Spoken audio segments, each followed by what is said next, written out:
कैरीची चटणी बघणार आहोत।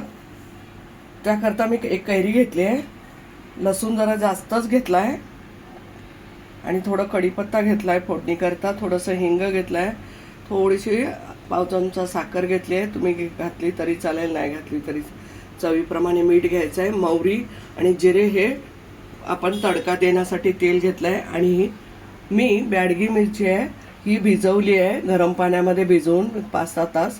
आता त्या घालणार आहे त्याच्यामध्ये, खूप सुंदर चटणी लागते। पाहूया प्रोसेस। आता भांड्यामध्ये मिक्सरच्या कैरी टाकून घेतली आहे,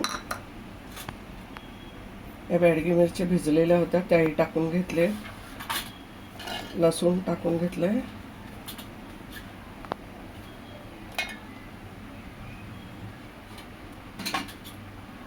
थोडीशी साखर होती ती टाकली, मीठ टाकून घेतलंय। आपण ह्याला मिक्सर बंद चालू करत वाटून घेणार आहोत। आपण छोट्या पॅन मध्ये तेल टाकून घेतलंय, ते तापलंय तर मोहरी टाकून घेणार आहोत। गॅस बारीक करते मी अंगावर ओढू नये म्हणून। जिरे टाकून घेतले,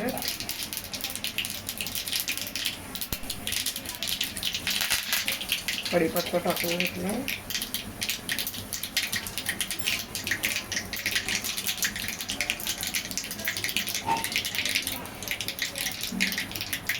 आपली फोडणी तडतडले व्यवस्थित झाले। आपण या चटणीवर टाकून घेणार आहोत।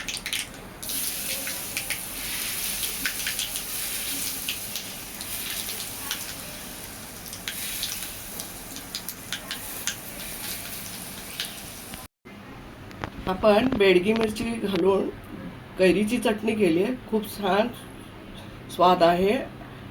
खाऊन बघा, मस्त खा, स्वस्त राहा, आनंदी राहा, लाईक करा, शेअर करा, सबस्क्राईब करा आणि धन्यवाद।